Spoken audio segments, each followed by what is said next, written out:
नमस्कार, KP news के Karnataka bulletin में आपका स्वागत है। मैं हूं अश्विनी आपके साथ।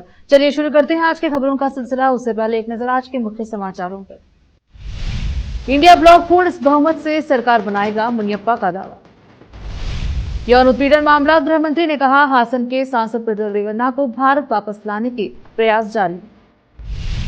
एच.डी. रेवन्ना ने किया आत्मसमर्पण, मिली अंतरिम जमानत। कर्नाटका केंद्रीय योजनाओं पर चर्चा के लिए बैंकरों की बैठक।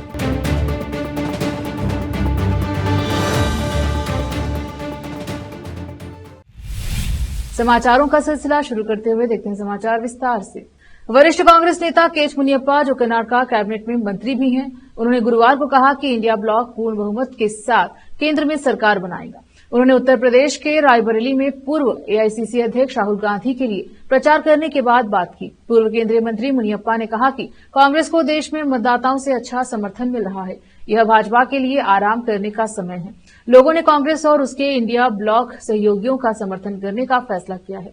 यहां तक कि पश्चिम बंगाल की मुख्यमंत्री ममता बनर्जी ने भी खुले तौर पर इंडिया ब्लॉक का समर्थन किया है। मुनियप्पा ने यह भी दावा किया है कि राहुल गांधी रायबरेली में अच्छे बहुमत से जीतेंगे। रायबरेली कांग्रेस का गढ़ है। राहुल की मां और पूर्व कांग्रेस अध्यक्ष सोनिया गांधी ने सांसद के रूप में अपने कार्यकाल के दौरान रायबरेली को एक मॉडल निर्वाचन क्षेत्र के रूप में विकसित किया था।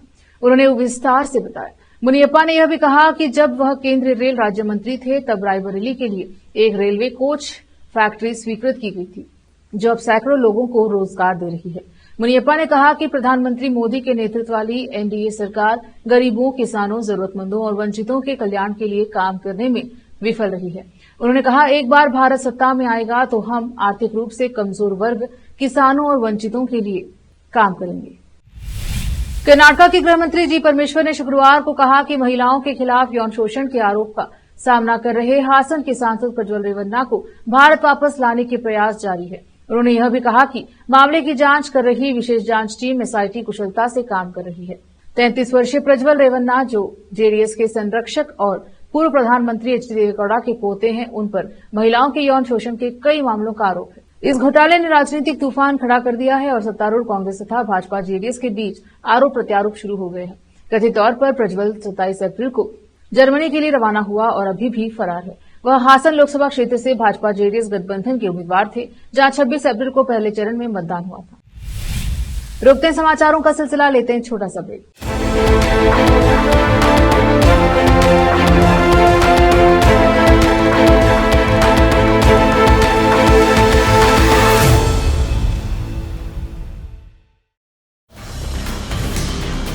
हिंदुस्तान के हर कोने में हम हैं मौजूद।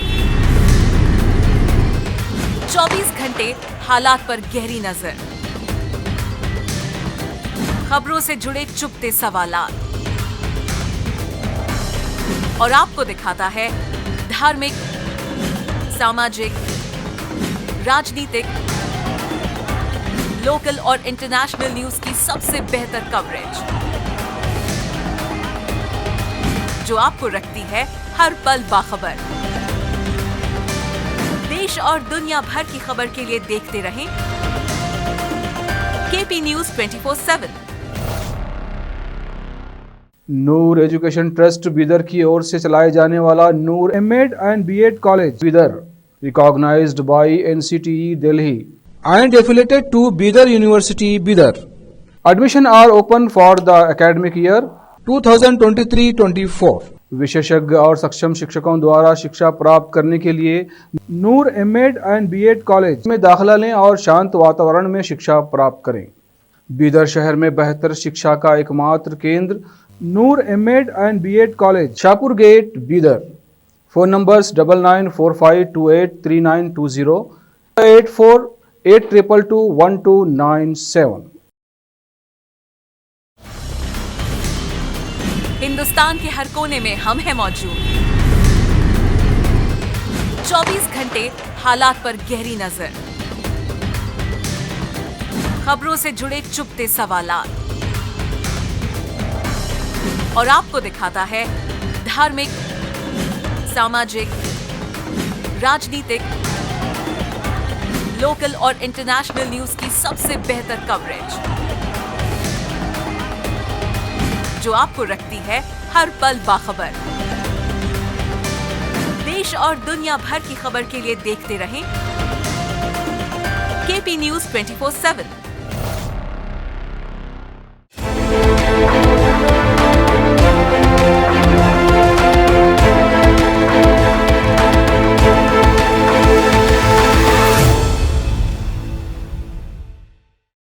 ब्रेक के बाद स्वागत है आपका। देखते हैं समाचार।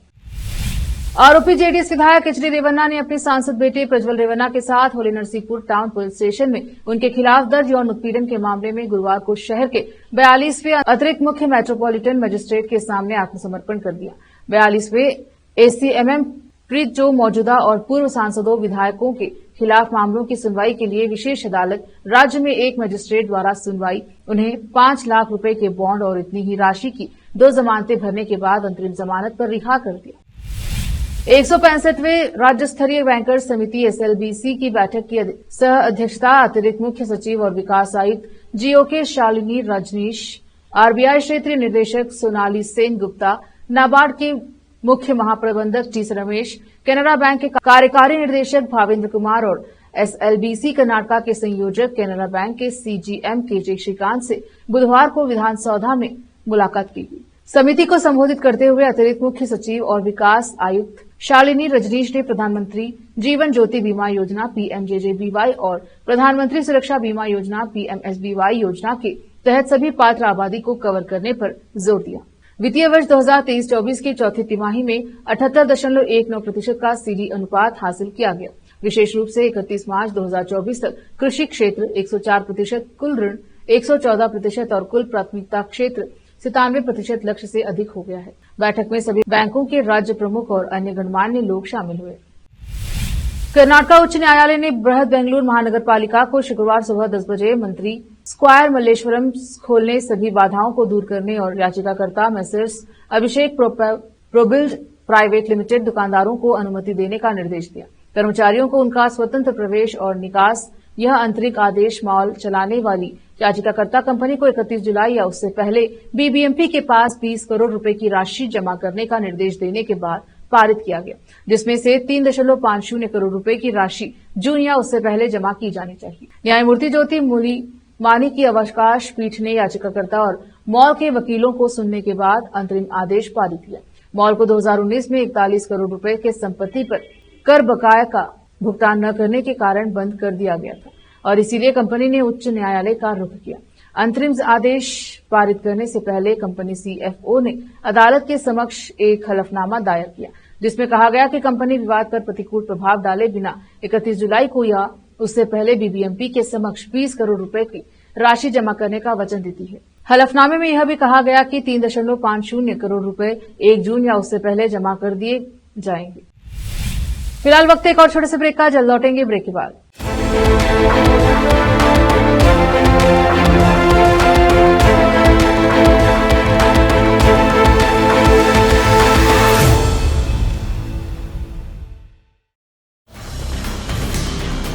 हिंदुस्तान के हर कोने में हम हैं मौजूद।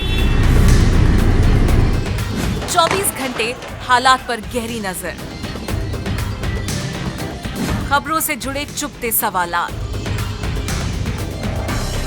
और आपको दिखाता है धार्मिक, सामाजिक, राजनीतिक, लोकल और इंटरनेशनल न्यूज की सबसे बेहतर कवरेज, जो आपको रखती है हर पल बाखबर। देश और दुनिया भर की खबर के लिए देखते रहें KP news 24/7। Noor education trust Bidar की ओर से चलाए जाने वाला Noor MEd and BEd college Bidar, recognised by NCTE Delhi and affiliated to Bidar University, Bidar. Admission are open for the academic year 2023-24. विशेषज्ञ और सक्षम शिक्षकों द्वारा शिक्षा प्राप्त करने के लिए नूर एमएड एंड बीएड कॉलेज में दाखिला लें और शांत वातावरण में शिक्षा प्राप्त करें। बीदर शहर में बेहतर शिक्षा का एकमात्र केंद्र Noor MEd and BEd college, Shahpur gate, Bidar. Phone numbers 9945283920, 8482221297। Hindustan के हर कोने में हम हैं मौजूद। 24 घंटे हालात पर गहरी नजर, खबरों से जुड़े चुपते सवालात, और आपको दिखाता है धार्मिक, सामाजिक, राजनीतिक, लोकल और इंटरनेशनल न्यूज की सबसे बेहतर कवरेज, जो आपको रखती है हर पल बाखबर। देश और दुनिया भर की खबर के लिए देखते रहें केपी न्यूज 24/7।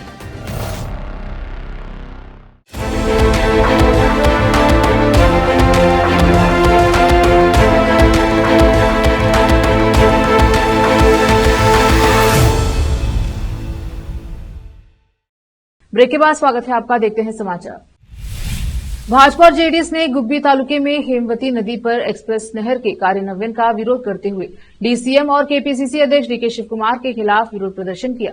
पूर्व मंत्री सोगाड़ू शिवन्ना, तुमकुर ग्रामीण विधायक बी सुरेश गौड़ा और विधायक जीपी ज्योति गणेश सभी भाजपा से, तुर्वकेरे जेडीएस विधायक एमटी कृष्णप्पा, जिले के धार्मिक प्रमुखों के एक समूह और हजारों किसानों ने डी रामपुरा गांव की घेराबंदी की। उन्होंने आरोप लगाया कि जल संसाधन मंत्री के रूप में शिव कुमार तुमकुर जिले के हेमवती जल के हिस्से को हासन जिले के गोरूर जलाशय से बेंगलुरु ग्रामीण और रामनगर की ओर मोड़ने की परियोजना को मंजूरी दिलाने में कामयाब रहे।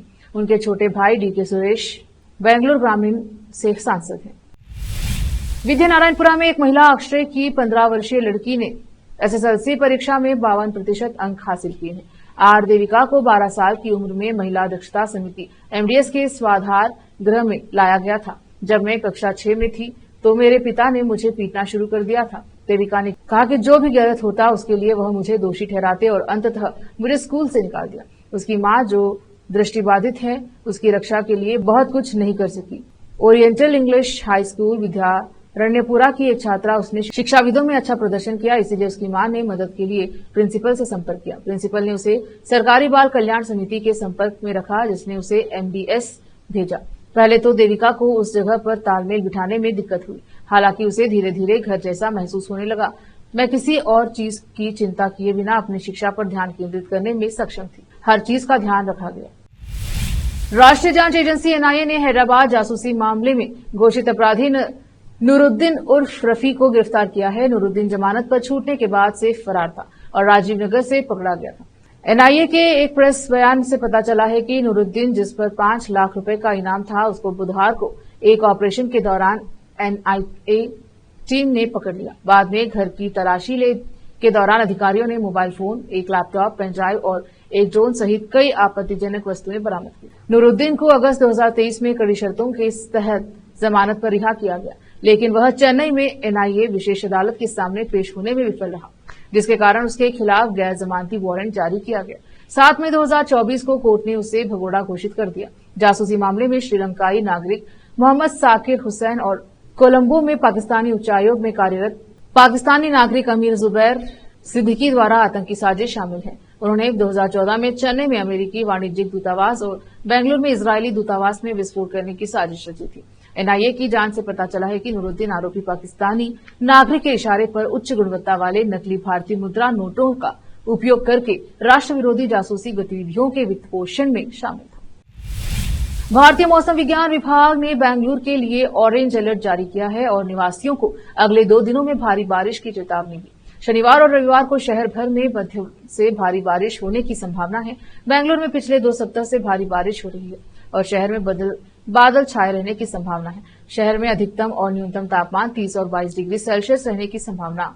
बारिश निवासियों के लिए एक बड़ी राहत बनकर आई है, क्योंकि इस साल की शुरुआत से ही भीषण गर्मी से जूझ रही है। बृहद बेंगलुरु महानगर पालिका और बेंगलुरु ट्रैफिक पुलिस पहले से ही आगामी मानसून का सामना करने की तैयारी कर रहे हैं, क्योंकि शहर जलभराव और यातायात समस्याओं के लिए जाना जाता है। फिर से एक नजर आज के मुख्य समाचारों पर। इंडिया ब्लॉक पूर्ण बहुमत से सरकार बनाएगा, मुनियप्पा का दावा। यौन उत्पीड़न मामला, गृह मंत्री ने कहा, हासन के सांसद प्रज्वल रेवन्ना को भारत वापस लाने के प्रयास जारी। एच डी रेवन्ना ने किया आत्मसमर्पण, मिली अंतरिम जमानत। कर्नाटक केंद्रीय योजनाओं पर चर्चा के लिए बैंकरों की बैठक।